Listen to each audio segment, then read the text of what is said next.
새벽 안개가 걷히기도 전 닫혀 있어야 할 산문 앞에 붉은 비단 보따리 하나가 놓여 있었습니다. 보따리 주변에는 사람의 발자국보다 훨씬 큰 호랑이 발자국이 선명하게 찍혀 있었습니다. 산문지기 최복만은 문을 열러 나오다 그 자리에 굳어섰고 멀찍이서 약초 바구니를 들고 오던 박말순도 발걸음을 멈추었습니다.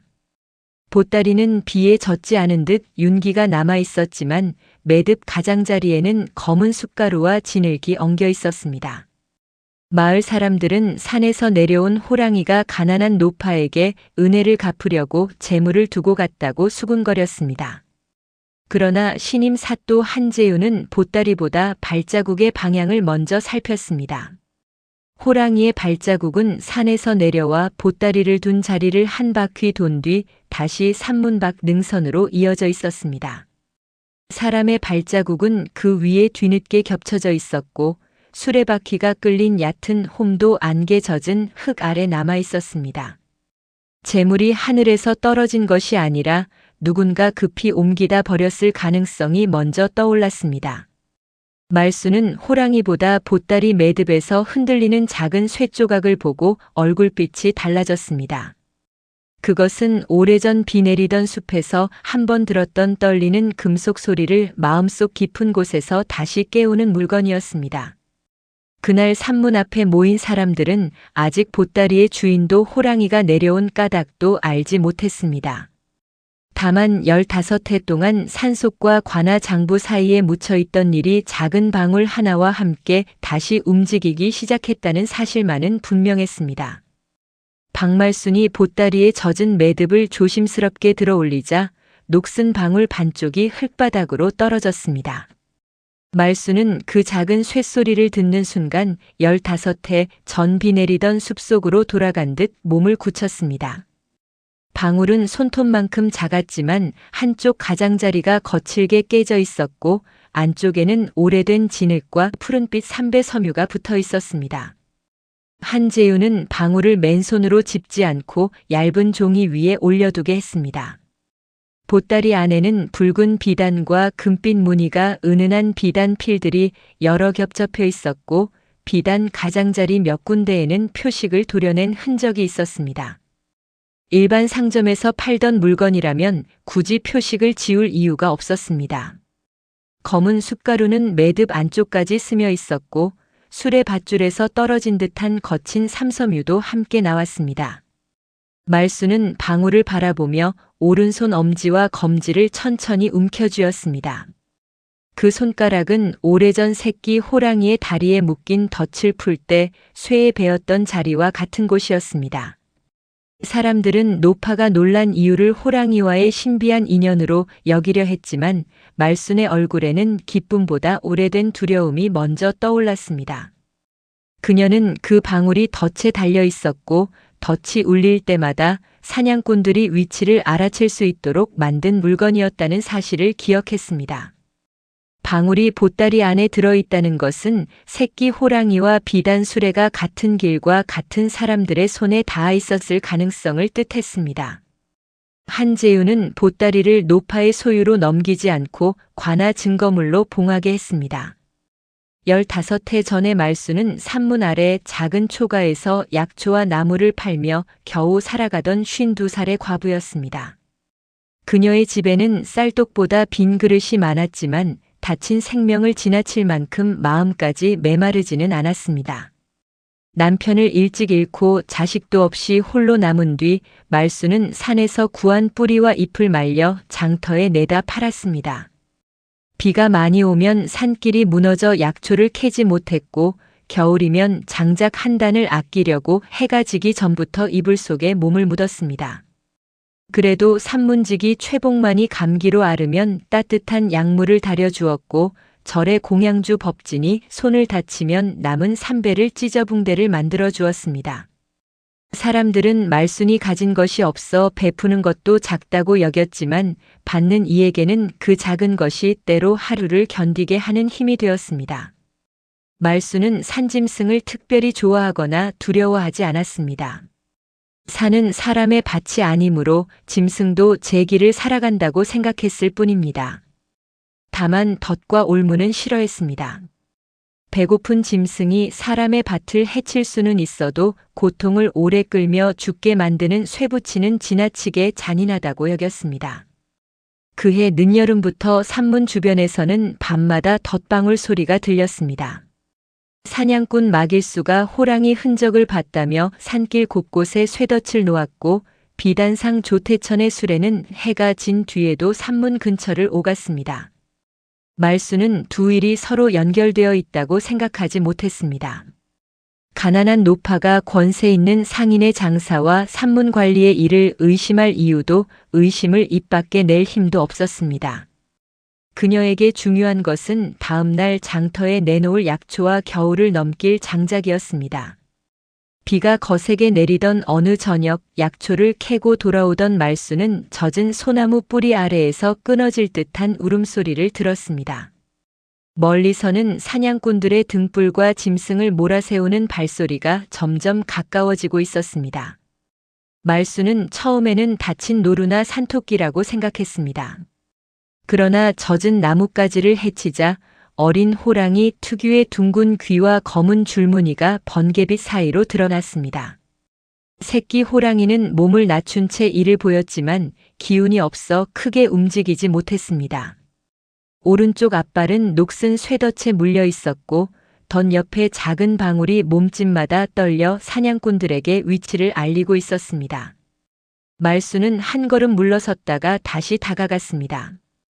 어미 호랑이가 근처에 있을 수도 있었고 새끼라 해도 겁에 질리면 사람을 물 수 있었습니다.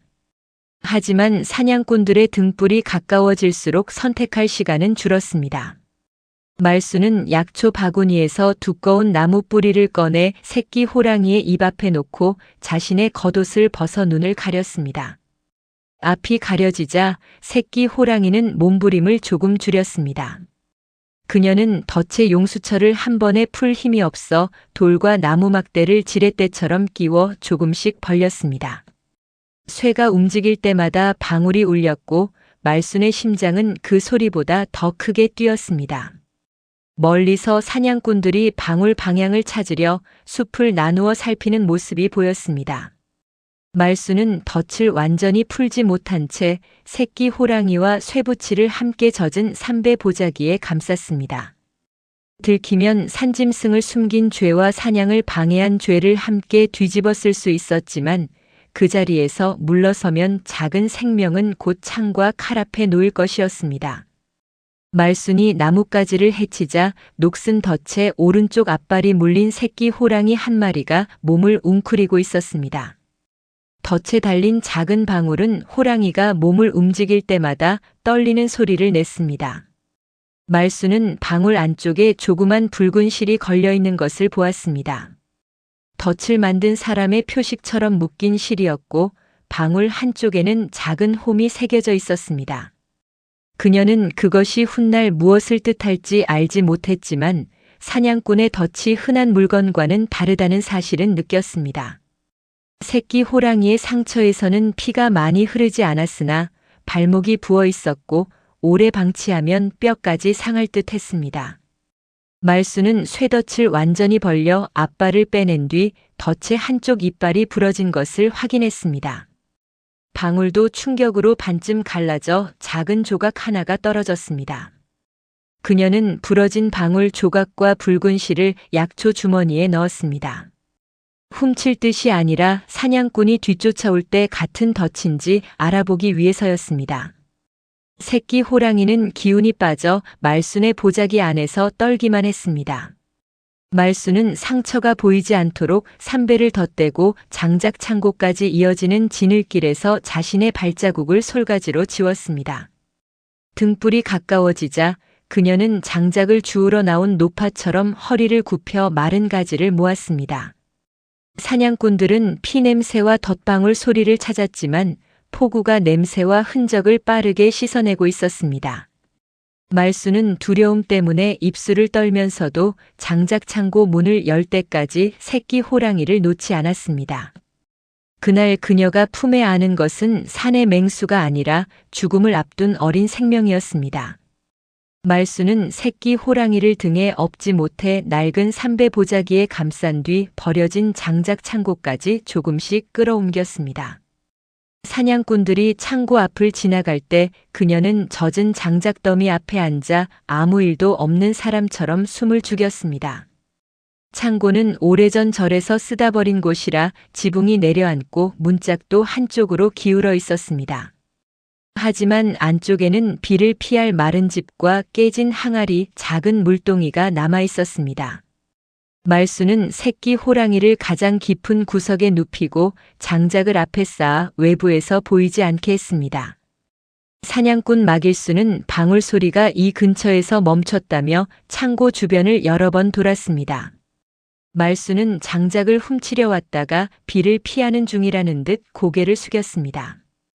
그녀의 젖은 치맛자락과 떨리는 손은 의심을 살만했지만 늙고 가난한 노파가 호랑이를 숨겼으리라고는 누구도 생각하지 못했습니다.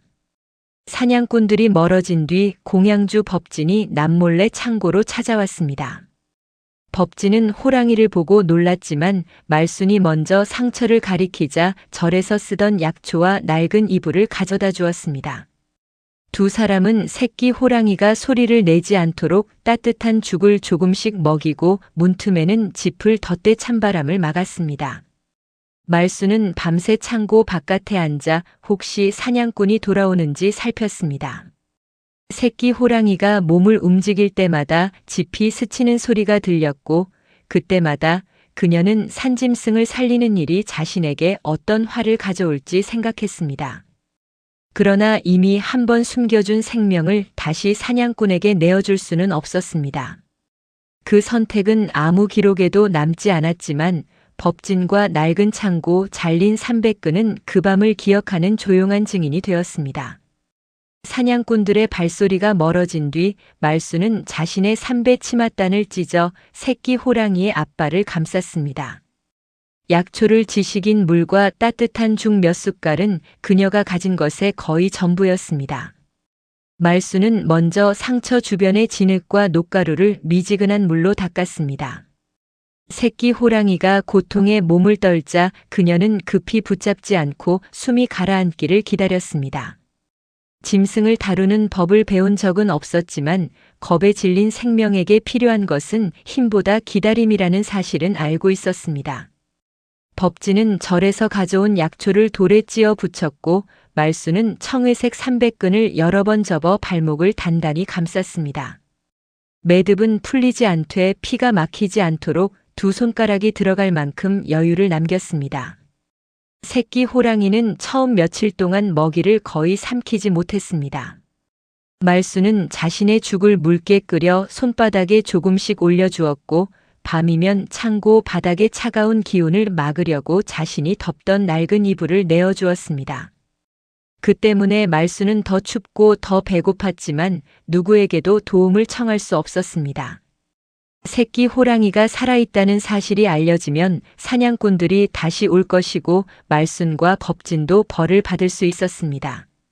며칠이 지나자 호랑이는 몸을 일으켜 세 발로 짧게 움직이기 시작했습니다. 오른쪽 앞발에는 여전히 힘이 없었지만 눈빛은 처음보다 또렷해졌습니다. 말수는 그 눈빛을 보며 자신이 가진 것을 모두 내어주었다는 후회보다 이 생명이 다시 산으로 갈 수 있을지 모른다는 안도감을 느꼈습니다. 훗날 사람들이 비단 보따리를 호랑이의 보온이라 불렀어도 그날 말순이 한 일에는 보답을 바라는 마음이 없었습니다. 그날 깊은 밤 말수는 장작 창고 틈으로 닫혀 있어야 할 산문이 조용히 열리는 모습을 보았습니다. 비단 보따리를 가득 실은 수레와 얼굴을 가린 사내들이 산문별감 정석구의 열쇠 아래로 지나갔습니다. 비는 잦아들었지만 땅은 젖어 수레바퀴가 깊은 홈을 남겼습니다. 수레에는 집과 장작이 덮여 있었으나 바람에 한쪽 덮개가 들리면서 붉고 금빛이 도는 비단 꾸러미가 잠깐 드러났습니다. 산문은 해가 진 뒤 관아의 명 없이 열 수 없는 곳이었고 곡물 수레라면 낮에 기록을 남기고 지나야 했습니다. 그런데 정석구는 장부를 펼치지 않았고 최복만에게도 등불을 끄고 안쪽 방에 있으라고 지시했습니다. 비단상 조태천은 수레 옆에서 사람들의 움직임을 살피며 작은 장부함을 품에 안고 있었습니다. 말수는 그들이 사냥꾼과 같은 방향에서 왔다는 사실을 알아차렸습니다. 마길수의 옷자락에는 덫에 묶인 붉은 실과 같은 세 개의 실이 달려 있었고 수레 뒷부분에는 녹슨 방울 여러 개가 묶여 있었습니다. 산길 곳곳의 덫과 방울은 호랑이를 잡기 위한 것만이 아니라 사람들이 그 길로 접근하지 못하게 하는 장치였을 수 있었습니다. 호랑이 소문이 퍼지면 밤수레를 본 사람이 있어도 산길 가까이 가지 않을 것이기 때문입니다. 말수는 장작 창고 안에 새끼 호랑이와 산문 밖 비단수레가 하나의 일에 묶여 있음을 어렴풋이 느꼈습니다. 하지만 자신이 본 것을 말하면 비단상과 산문 관리 사냥꾼 모두를 적으로 만들게 됩니다. 그녀는 새끼 호랑이의 숨소리를 들으며 입을 다물었습니다. 그 침묵은 두려움에서 시작되었지만 15해 뒤에는 그녀에게 절도 누명을 씌우려는 사람들이 이용하는 틈이 되었습니다. 수레 하나가 좁은 문턱을 지날 때 붉은 비단 가장자리가 문짝에 걸려 길게 찢어졌습니다. 말수는 수레가 사라진 뒤 검은 숯가루 위에 떨어진 비단 실 몇 올을 주워 낡은 약초 주머니 안에 넣었습니다. 비단실은 가난한 노파가 평소 만질 수 없는 부드럽고 촘촘한 결을 지니고 있었습니다. 말수는 그것을 욕심내어 챙긴 것이 아니라 자신이 본 일이 꿈이나 착각이 아니었음을 스스로 확인하려고 보관했습니다. 산문 문짝에는 비단이 스친 붉은 흔적과 수레의 금속 장식이 긁은 자국이 남았습니다. 숯가루는 수레바퀴와 밧줄 곳곳에 묻어 있었고 산문밖길은 숯가마로 이어졌습니다. 조태천의 사람들은 곡물 비단을 정상길이 아닌 숯가마길로 옮긴 뒤 다른 포장으로 바꾸어 사적으로 팔았을 가능성이 있었습니다. 그 과정에서 산문을 여는 정석구와 길을 지키는 마길수의 도움이 필요했습니다. 말수는 이 모든 구조를 알지 못했습니다. 다만 밤에 열려서는 안 될 문, 장부에 적히지 않은 수레, 찢어진 비단과 덧방울이 같은 시간에 움직였다는 사실을 보았습니다. 최복만도 멀리서 수레 소리를 들었지만 정석구의 위세 때문에 아무 말도 하지 못했습니다. 말수는 비단실을 약초 주머니 가장 깊은 곳에 넣고 방울 조각과 함께 천으로 감쌌습니다. 그 작은 꾸러미는 15해 동안 그녀의 초가 석가래 속에 숨겨졌습니다. 시간이 흐르며 기억은 흐려졌지만 비단실의 결은 변하지 않았고 방울의 파손면도 그대로 남았습니다. 훗날 산문 앞 비단 보따리에서 같은 숯가루와 같은 방울 반쪽이 나오자 말순이 숨겨온 조각들은 오래된 밤수레를 다시 현재로 끌어내는 열쇠가 되었습니다. 며칠 뒤 새끼 호랑이가 겨우 앞발을 디딜 수 있게 되자 말순은 장작창고 문을 산 쪽으로 열어주었습니다. 호랑이는 몇 번 뒤를 돌아보다가 청회색 삼백끈을 감은 다리를 끌며 숲속으로 사라졌습니다.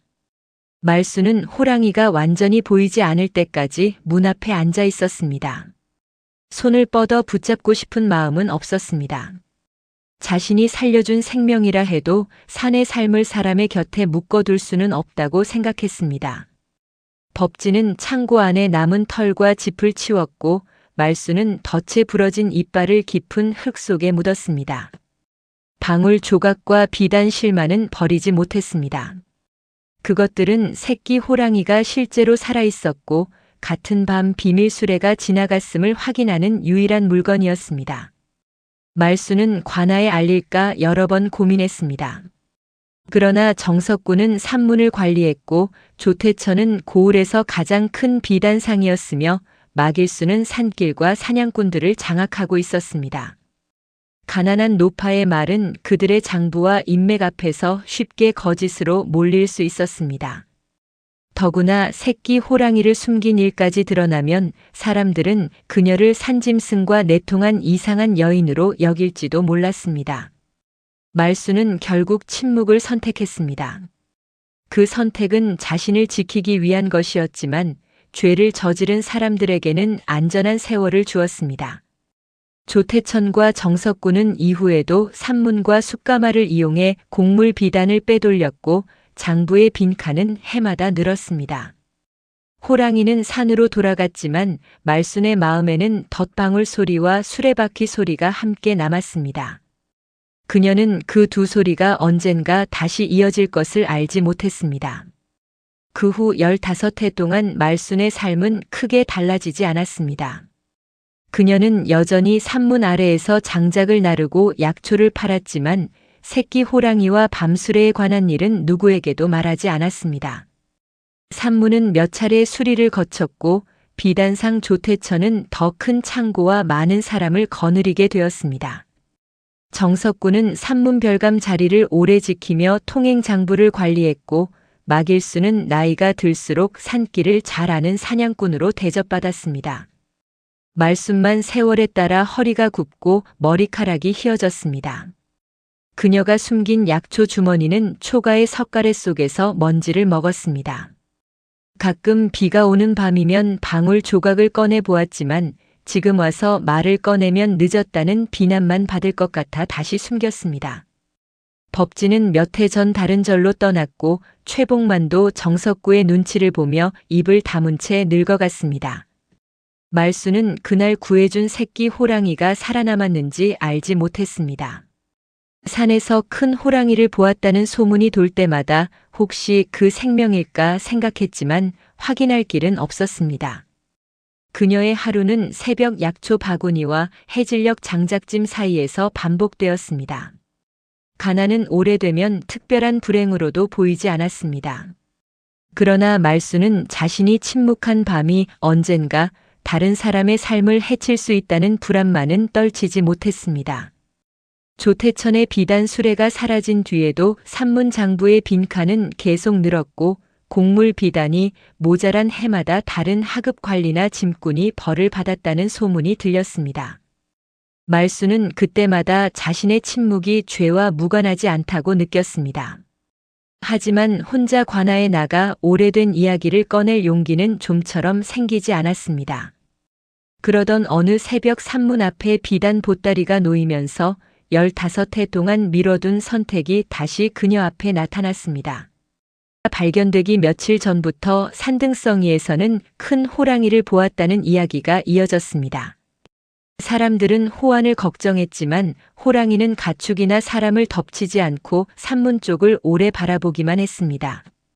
나무꾼들은 해질 무렵 능선 위에 앉은 호랑이를 보았고 약초꾼들은 오른쪽 앞발을 조금 조심스럽게 디디는 모습을 기억했습니다. 오래 아문 상처가 움직임에 남아있는 듯 했습니다. 말순은 그 이야기를 들을 때마다 마음이 흔들렸지만 새끼 호랑이가 15해를 살아같은 산으로 돌아왔다고 단정하지 않았습니다. 산에는 여러 호랑이가 있었고 사람의 기억은 바라는 쪽으로 쉽게 움직일 수 있었습니다. 다만 산문 앞 보따리 주변의 발자국 중 하나가 오른쪽 앞부분에서 조금 깊게 눌려 있다는 점은 이상했습니다. 한재우는 발자국의 크기와 간격을 기록하게 하고 호랑이가 보따리를 물고 온 흔적이 있는지 살폈습니다. 비단에는 이빨 자국도 침 자국도 없었습니다. 보따리는 사람의 손으로 단단히 묶였고 수레에서 떨어진 뒤 누군가 흙 위로 끌어 산문 앞까지 옮긴 듯한 자국이 있었습니다. 호랑이는 그 자리에 뒤늦게 다가와 냄새를 맡고 머문 것으로 보였습니다. 그렇다면 보따리를 남긴 주체는 호랑이가 아니라 사람이었고 호랑이는 자신의 옛 상처와 관련된 냄새나 방울 소리를 따라왔을 가능성이 있었습니다. 말순은 그 설명을 들으며 마음 한편이 서늘해졌습니다. 새끼 호랑이를 살려준 일이 비단이라는 보답으로 돌아온 것이 아니라 그날 숨겨진 죄가 다시 자신 앞에 놓였다는 뜻이기 때문입니다. 산등성이의 호랑이는 사람의 은혜를 계산하는 존재가 아니었습니다. 다만 상처를 입었던 길과 냄새를 기억하며 같은 자리로 돌아온 생명이었습니다. 한재우는 비단 보따리를 노파에게 내려진 복이나 호랑이의 신비한 선물로 기록하지 않았습니다. 그는 먼저 비단의 결 매듭 속 방울, 숯가루와 수레 밧줄의 섬유를 낮은 상 위에 나누어 놓았습니다. 관아의 비단 견본을 가져와 빛에 비추자 보따리 속 비단은 실의 굵기와 직조 간격이 곡물용과 같았습니다. 가장자리에서 잘려나간 표식 자리에는 붉은 인주와 금실이 미세하게 남아 있었습니다. 누군가 곡물 표식을 없애 일반 비단처럼 팔려고 손댄 흔적이었습니다. 매듭은 비단상이 쓰는 포장법과 달리 술의 짐꾼들이 급히 묶는 방식이었고 밧줄에는 숯가마에서 흔히 묻는 검은 가루가 깊이 박혀 있었습니다. 한재윤은 산문 앞에서 숯가마까지 이어지는 길을 조사하게 했습니다. 길가에는 최근 수레가 급히 방향을 바꾼 흔적과 끊어진 밧줄 조각이 남아 있었습니다. 그 수레가 호랑이를 마주치고 짐 일부를 버린 뒤 달아났을 가능성이 커졌습니다. 말수는 낮은 상 위의 방울 반쪽을 바라보다 자신이 가진 조각을 떠올렸습니다. 그러나 바로 꺼내지 못했습니다. 그 조각을 내놓는 순간 새끼 호랑이를 숨긴 일과 밤수레를 본 사실까지 모두 밝혀야 했기 때문입니다. 한재윤은 말순을 다그치지 않았습니다. 대신 보따리 안의 물건들이 말순의 가난한 살림과 어울리지 않는다는 점을 먼저 기록했습니다. 그녀의 초가에는 비단을 감출 큰 함도 곡물 비단을 팔 거래처도 없었습니다. 보따리가 말순에게 주어진 재물이라는 소문은 그럴듯했지만 물건의 흐름과는 맞지 않았습니다. 수사는 노파의 욕심이 아니라 산문과 숯가마 사이에 숨겨진 길로 향하기 시작했습니다. 관아 창고의 견본과 대조하자 산문 앞 보따리의 비단은 일반 상점에서 팔 수 없는 곡물용 비단과 같은 결을 보였습니다. 비단 가장자리에는 누군가 칼로 도려낸 표식과 다시 꿰맨 흔적이 남아 있었습니다. 한재윤은 오래된 곡물 명세와 최근 사라진 수량을 대조했습니다. 몇 해 동안 장부에는 운송 중 습기와 벌레 때문에 비단이 줄었다는 기록이 반복되었지만 실제로는 손상된 비단이 관아 창고에 남아있지 않았습니다. 사라진 물량은 조태천의 창고가 늘어난 시기와 맞물렸습니다. 비단의 색과 무늬는 화려했지만 조사에서 중요한 것은 눈에 띄는 아름다움이 아니라 가장자리의 작은 흔적이었습니다. 금실 한 올이 특정 공방의 직조법을 보여주었고 잘린 표식의 크기는 곡물 꾸러미에 붙이던 천패와 같았습니다. 검은 숯가루는 운송 경로를 가리켰습니다. 정상적인 곡물 수레는 관아대로를 이용하므로 숯가마 가루가 묻을 이유가 없었습니다. 말순이 15해 전 주운 붉은 실도 같은 종류일 수 있었습니다. 한재윤은 말순에게 오래된 물건이 있다면 감추지 말고 내놓게 했지만 그녀의 두려움을 죄로 여기지 않았습니다. 말순은 그날 밤 초가 석가래를 열어 약초 주머니를 꺼냈습니다. 안에는 빛을 잃은 비단실과 방울 조각, 마른 흙이 붙은 삼배 조각이 그대로 남아 있었습니다. 그녀는 그것들을 천 위에 올려 관아로 가져갔습니다. 현재의 비단과 과거의 실을 나란히 놓자 색은 바랬어도 실의 꼬임과 금실에 가는 결이 닮아 있었습니다. 첫 번째 큰 반전이 분명해졌습니다.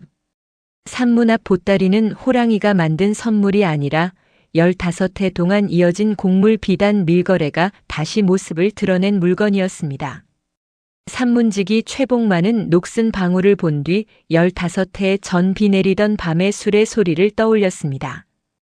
그는 그날 정석구가 평소와 다른 열쇠를 사용해 산문을 열었다는 사실을 오래 숨기고 있었습니다. 최복만은 당시 말순보다 조금 나이가 많았지만 산문별감의 명을 거스를 처지는 아니었습니다. 정석구는 관아의 긴급 운송이라며 등불을 끄게 했고 통행장부도 자신이 나중에 적겠다고 가져갔습니다. 최복만은 문틈으로 붉은 비단을 보았고 수레바퀴에서 숯가루가 떨어지는 것도 보았습니다. 그러나 다음 날 장부에는 아무 기록도 없었습니다. 그는 이상함을 느꼈지만 가족의 생계와 산문직이 자리를 잃을까 두려워 입을 다물었습니다. 그 후 몇 해 동안 밤수레는 계절마다 한두 번씩 반복되었습니다. 최복만은 수레가 지날 때마다 방울 소리를 들었습니다. 산길에 놓인 덫의 방울과 수레에 묶인 방울은 같은 모양이었고 사냥꾼들이 길을 비우는 신호처럼 사용했습니다. 말순이 내놓은 방울 조각과 보따리 속 반쪽을 보자 최복만의 기억은 더 이상 흐릿한 소문으로 남을 수 없었습니다. 그는 산문 열쇠가 두 종류였다는 사실도 떠올렸습니다. 공식 열쇠는 무겁고 손잡이가 둥글었지만 정석구가 밤에 사용한 열쇠는 길고 납작해 문을 빠르게 열 수 있었습니다.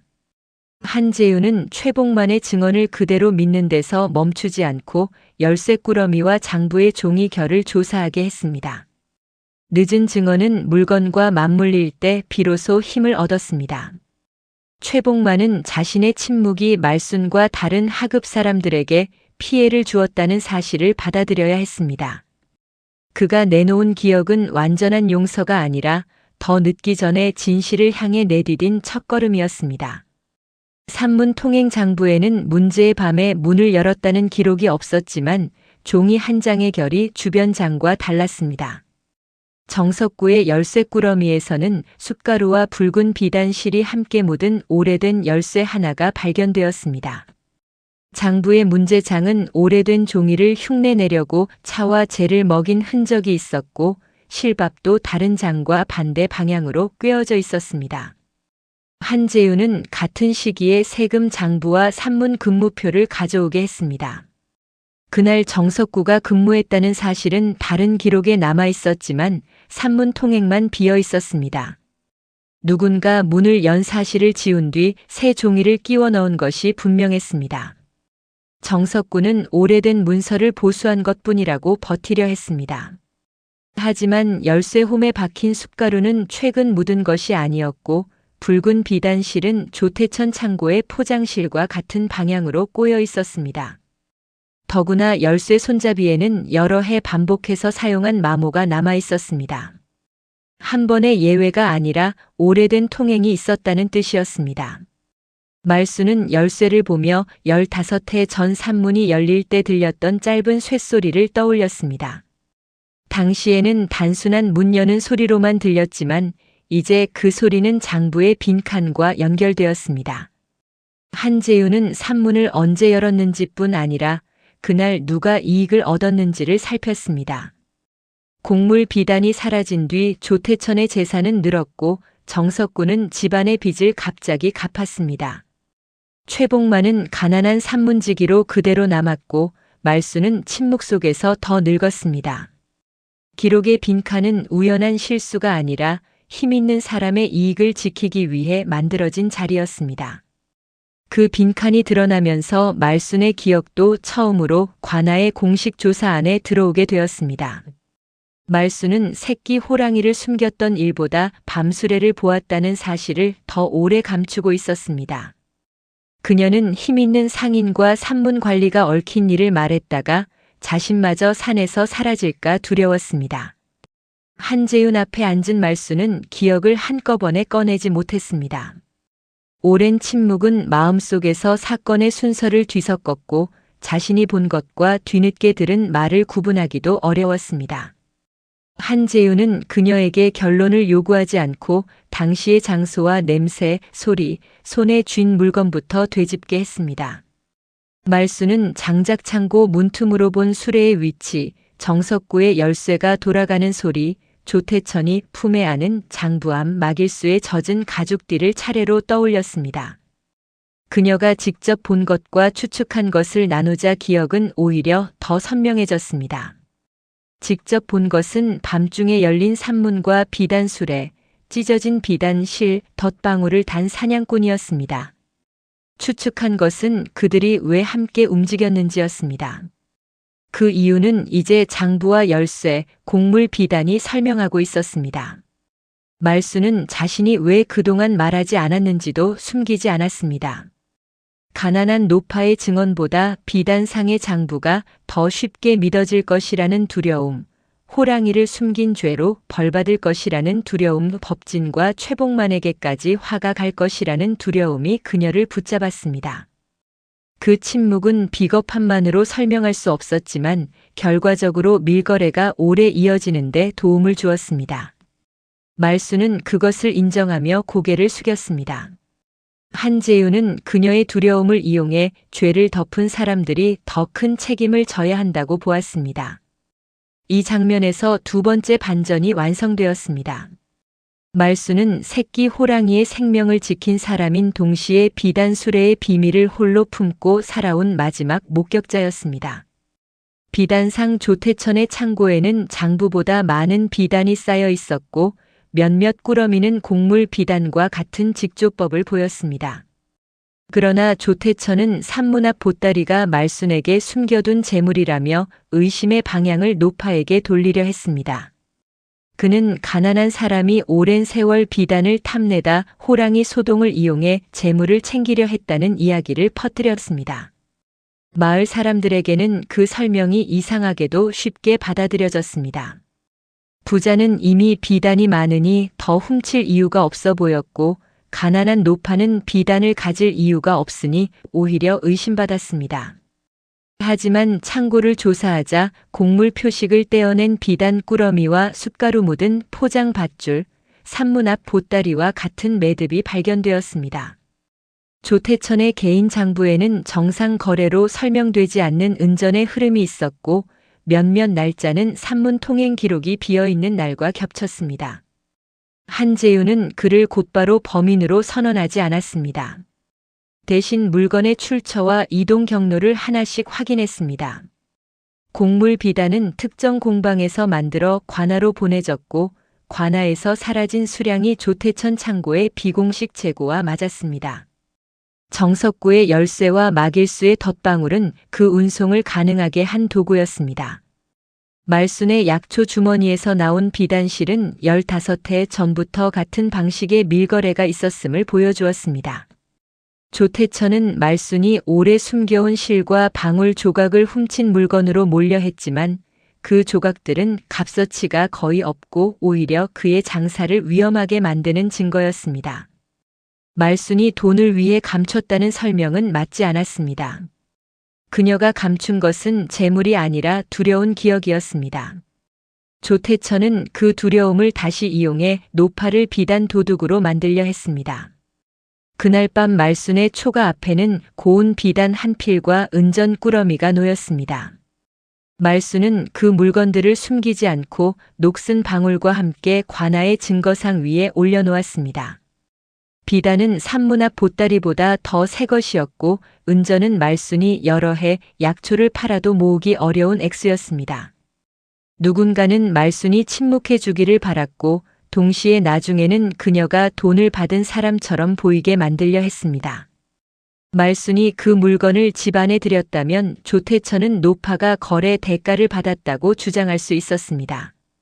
그녀는 비단과 은전을 문 밖에 그대로 둔 채 최복만을 불러 함께 지켜보게 했습니다. 새벽이 되자 두 사람은 물건이 발견된 자리와 발자국을 관아에 알렸습니다.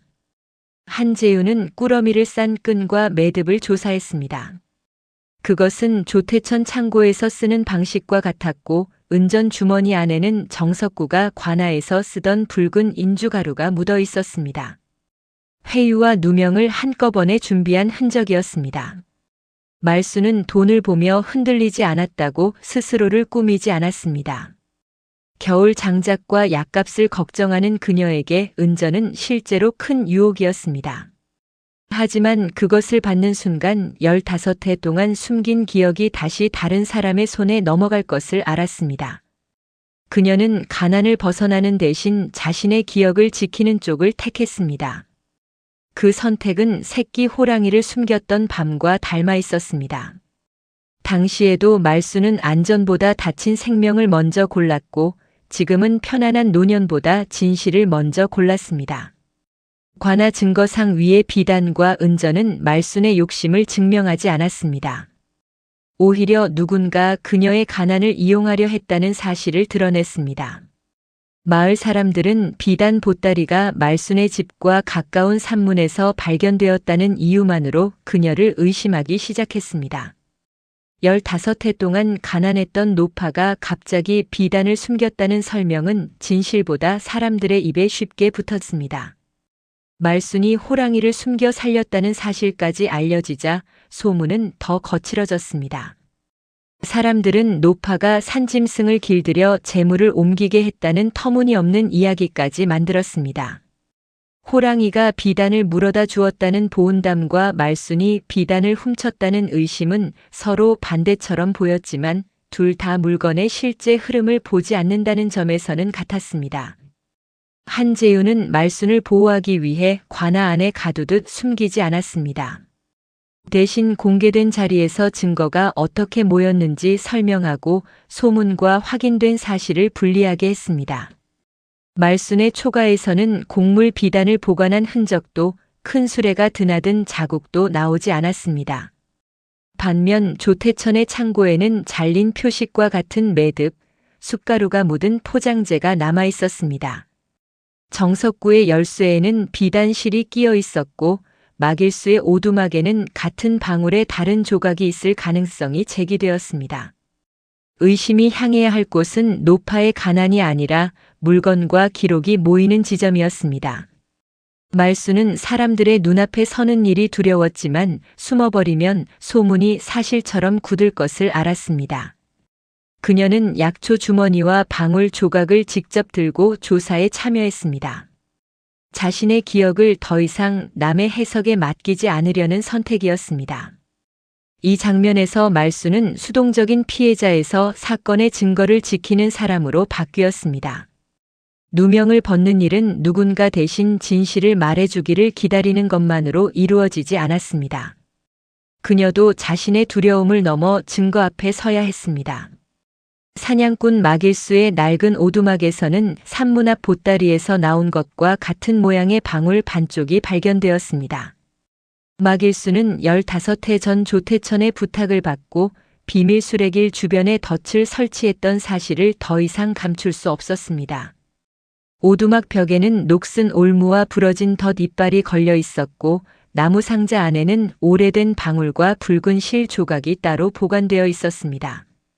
마길수는 그것을 사냥 도구의 남은 부품이라고 여겨버리지 않았습니다. 한재윤은 방울의 크기와 안쪽 홈, 깨진 가장자리의 방향을 살폈습니다. 말순이 간직한 조각과 산문 앞 보따리에서 나온 조각, 오두막의 반쪽은 모두 같은 종류의 덧방울과 관련되어 있었습니다. 마길수는 처음에는 호랑이 피해를 막기 위해 덫을 놓았다고 주장했습니다. 그러나 덫이 설치된 자리는 마을과 밭이 아니라 비단 수레가 숯가마로 우회하는 길목에 집중되어 있었습니다. 산짐승이 걸려 방울이 울리면 사람들은 호랑이가 돌아다닌다고 생각해 그 길을 피했습니다. 밀거래꾼들에게는 자연스럽게 사람의 접근을 막아주는 장치가 되었습니다. 마길수는 조태천에게 은전을 받았고 정석구에게 산문 통행 시간을 전달받았습니다. 그는 자신이 수레를 운반하지 않았으니 큰 죄가 아니라고 믿고 싶었지만 덫에 걸린 새끼 호랑이와 말순의 두려움은 그의 선택에서 시작되었습니다. 말순은 마길수의 고백을 들으며 분노보다 허탈함을 먼저 느꼈습니다. 산의 위험으로만 여겼던 덫이 사실은 사람의 욕심을 숨기는 도구였기 때문입니다. 한재윤은 마길수의 말만으로 결론을 내리지 않고 방울의 파손면과 장부의 날짜, 수레길 흔적을 함께 공개 검증에 올리기로 했습니다. 두 개의 방울 조각을 맞대자 오래전에 깨진 가장자리와 안쪽의 작은 홈이 정확히 이어졌습니다.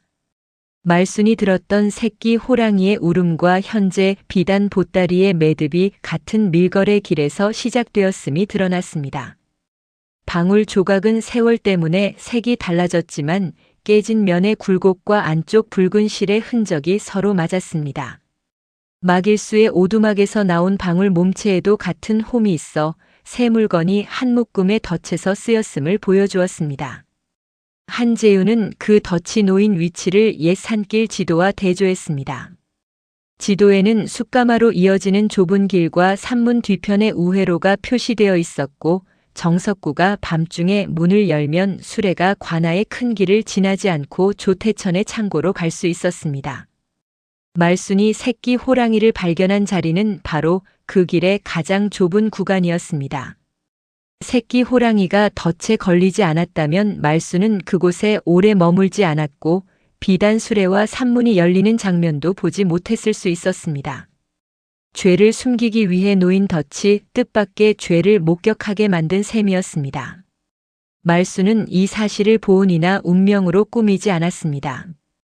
다만 한 생명을 살리려 멈춘 선택이 15해 뒤 자신과 다른 피해자들의 억울함을 밝힐 증거로 이어졌다고 받아들였습니다. 방울의 파손면은 말보다 분명했습니다. 조태천은 방울이 어디서나 쓰이는 흔한 물건이라고 버티려 했지만 같은 홈과 같은 실 같은 길과 같은 날짜가 겹치자 우연이라는 설명은 힘을 잃었습니다.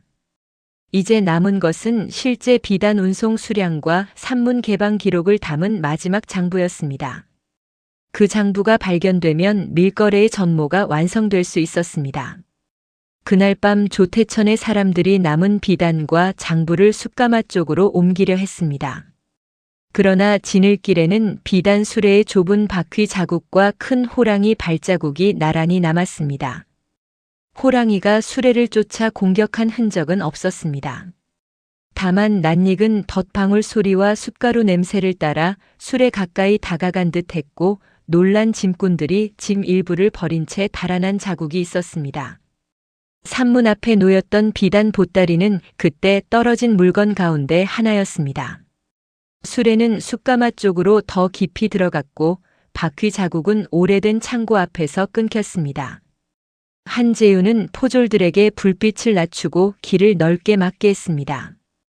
호랑이를 몰아붙이면 사람이 다칠 수 있을 뿐 아니라 짐꾼들이 산짐승의 난동을 핑계로 증거를 없앨 수도 있었습니다. 말수는 산길의 구분 지점을 기억해 수레가 숨을 만한 곳을 짚었습니다. 15해 전 비단실을 주었던 문턱과 같은 방향이었습니다.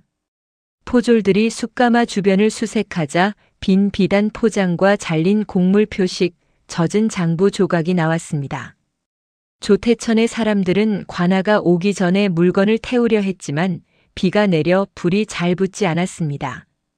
그 사이 성체 호랑이는 산등성이로 물러나 사람들을 지켜보다가 숲속으로 사라졌습니다.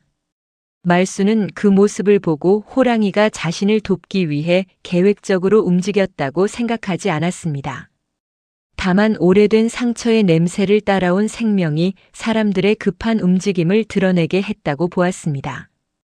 수레길과 호랑이 발자국이 나란히 남은 장면은 보은담의 외피 아래 숨은 현실적인 증거였습니다. 사람의 죄는 짐을 싣고 달아났고 짐승의 흔적은 그 길을 가리켰습니다. 산문 창고 한쪽에서 불길이 일어났을 때 사람들은 오래된 문서가 우연히 불붙었다고 생각했습니다. 말수는 15해 전 수레가 멈췄던 마룻장 아래에 장부함이 숨겨져 있음을 기억해냈습니다. 불은 창고의 바깥 벽에서 시작된 것이 아니라 안쪽 문서 선반 아래 기름 묻은 짚에서 번지고 있었습니다. 누군가 증거를 없애기 위해 불을 붙인 흔적이었습니다. 정석구는 창고에 오래된 등잔이 넘어졌을 수 있다고 둘러대려 했지만 그날 등잔은 사용되지 않았고 기름 냄새는 장부함 주변에만 짙었습니다.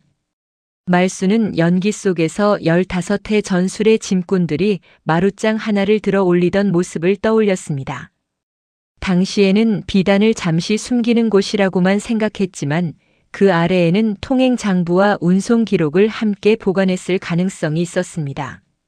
한재윤은 사람을 먼저 밖으로 내보낸 뒤 젖은 천과 흙으로 불길을 막게 했습니다. 포졸들은 마룻장을 들어올려 작은 나무함을 발견했습니다. 함은 열기로 그을렸지만 아직 완전히 타지 않았습니다. 안에는 비단 수량을 적은 운송장부 산문 열쇠 사용 기록, 조태천에게 넘어간 은전의 계산표가 들어있었습니다. 글자는 일부 번졌지만 표식과 수량, 날짜는 읽을 수 있을 만큼 남아있었습니다. 말수는 자신이 오래 숨긴 기억이 누군가를 위험에 빠뜨릴까 두려워했지만 그 기억이 없었다면 장부함은 불 속에서 사라졌을 것입니다. 그녀는 불길 앞에서 과거처럼 숨어있지 않았습니다.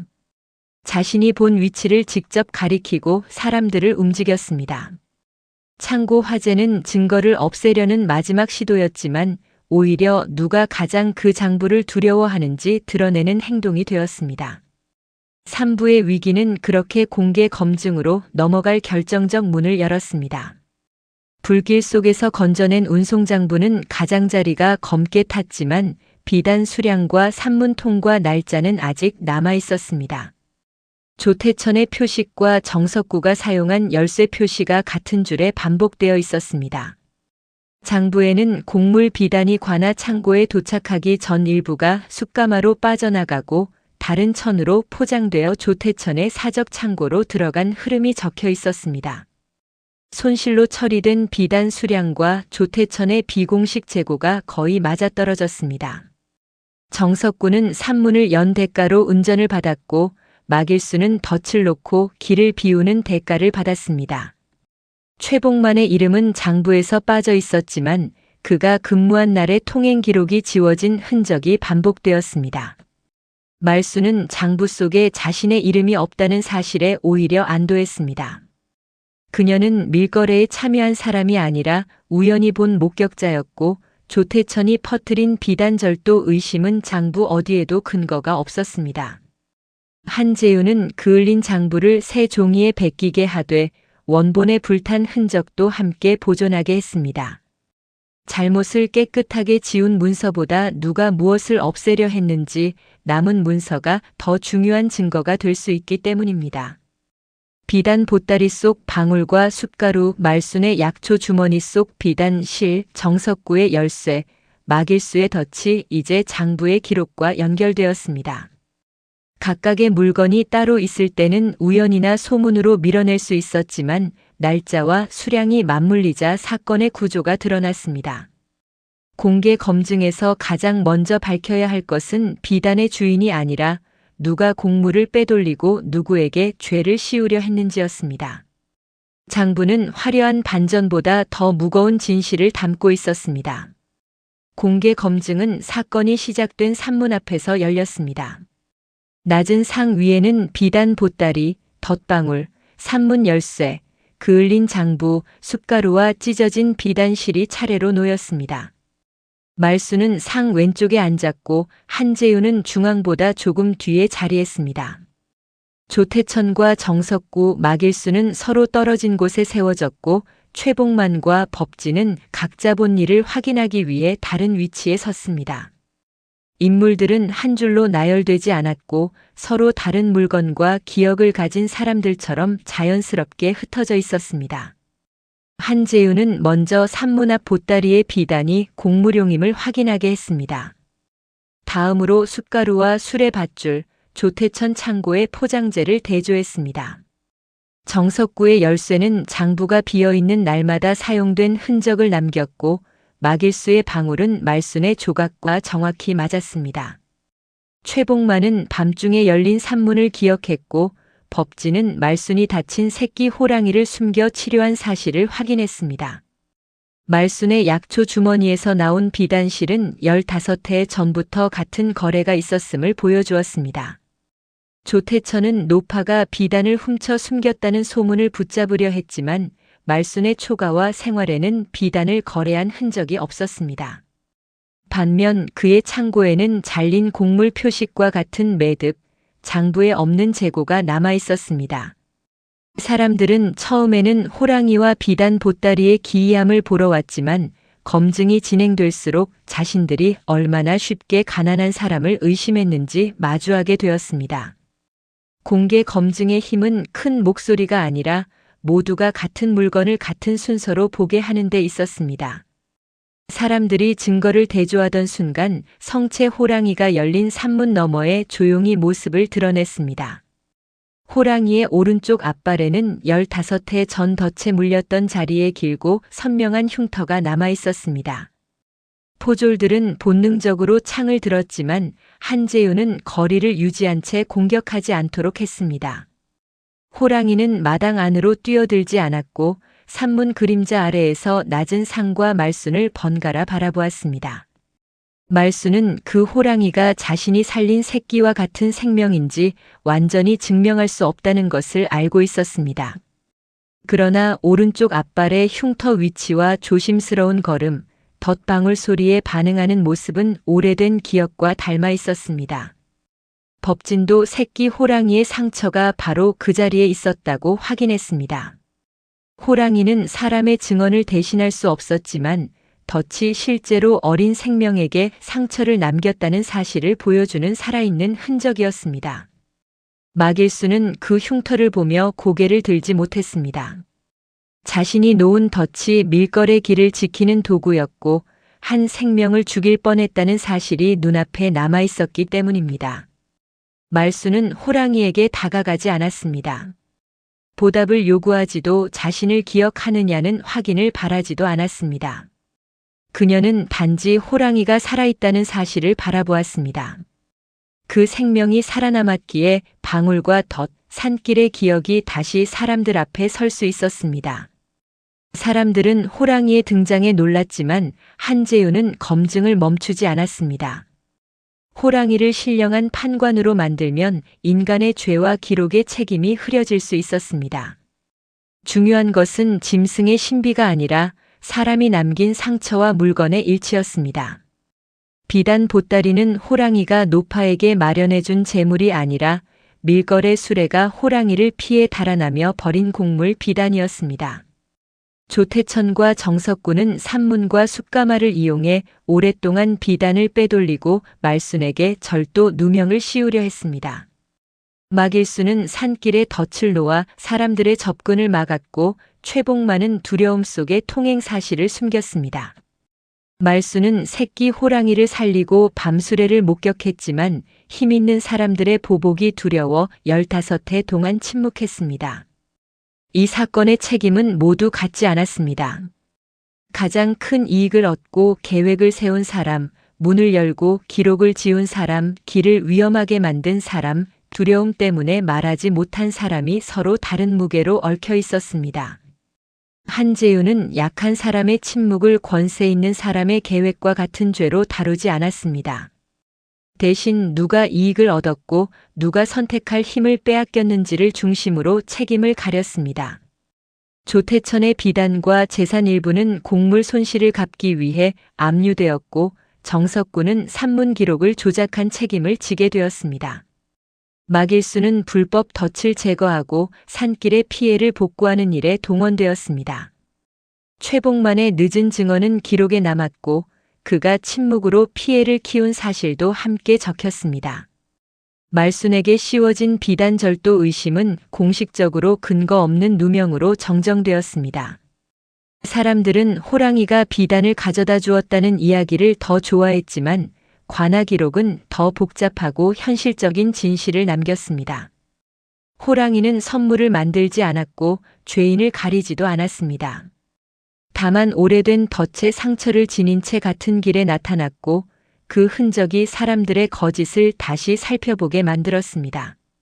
말순의 이름 옆에 붙었던 비단 도둑이라는 의심은 관아 기록에서 정정되었습니다.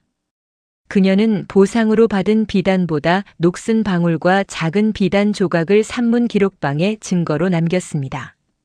한재우는 말순에게 곡물 비단 일부를 줄 수 없다고 설명하는 대신 그녀가 15해 동안 겪은 손해와 조사에 기여한 사실을 별도 기록으로 남기게 했습니다.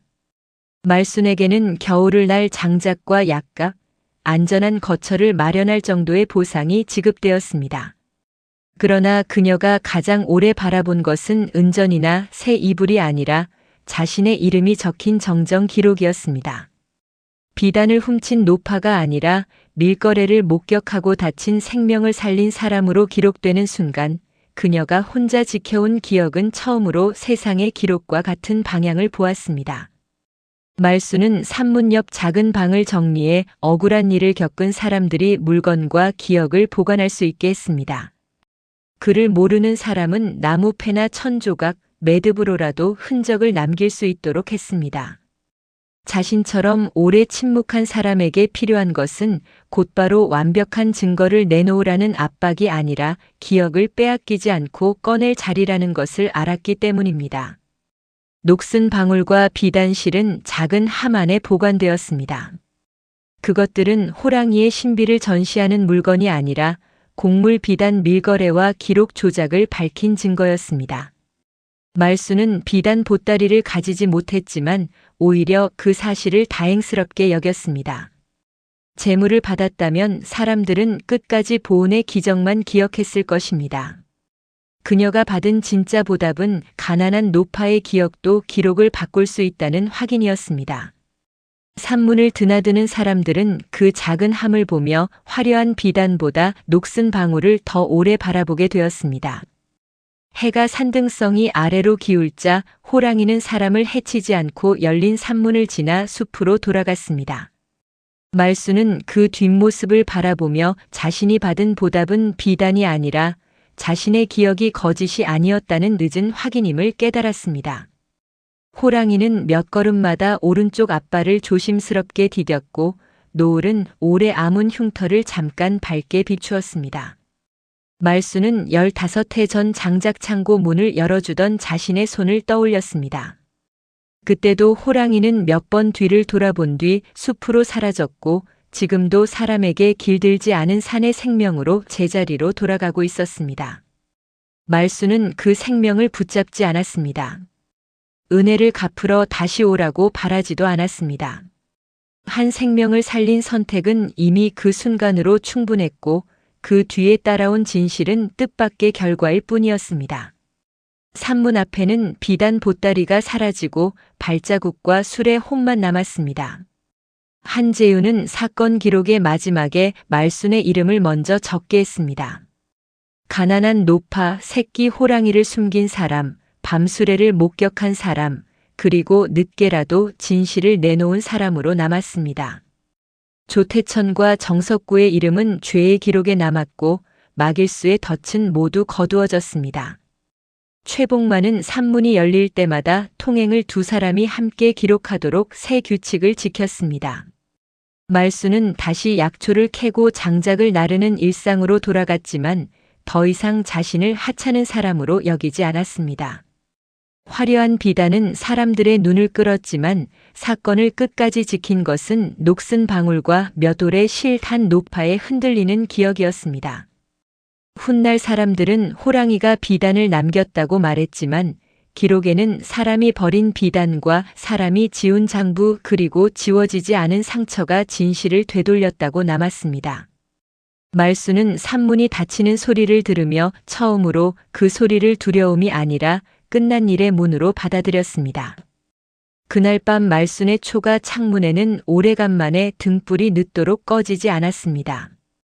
그녀는 새로 받은 은전을 세어보지 않고 낡은 약초 주머니를 무릎 위에 올려 한참 바라보았습니다. 주머니 안에는 더 이상 방울 조각도 비단실도 없었지만 빈자리가 오히려 마음을 가볍게 했습니다. 감춰야 할 증거가 사라진 것이 아니라 모두가 보는 기록방으로 옮겨졌기 때문입니다. 다음 날부터 산문 앞을 지나는 사람들은 호랑이의 발자국보다 새로 세운 통행판과 두 사람이 함께 적는 장부를 먼저 보게 되었습니다. 말수는 그것이 가장 현실적인 보온이라고 느꼈습니다. 한 생명을 살린 일이 제물로 돌아온 것이 아니라 다시는 같은 방식으로 약한 사람의 기억이 묻히지 않도록 작은 규칙 하나가 생겼기 때문입니다. 그녀는 산을 올려다보며 호랑이가 다시 나타나지 않아도 괜찮다고 생각했습니다. 살아있다는 사실을 한번 확인한 것만으로 충분했고 자신 역시 남은 생을 남의 소문이 아니라 자신의 이름으로 살아갈 수 있게 되었기 때문입니다. 산바람이 문틈을 지나며 오래된 방울처럼 낮은 소리를 냈지만 이제 그 소리는 두려움이 아니라 살아남은 시간의 인사처럼 들렸습니다. 말수는 조용히 웃었다.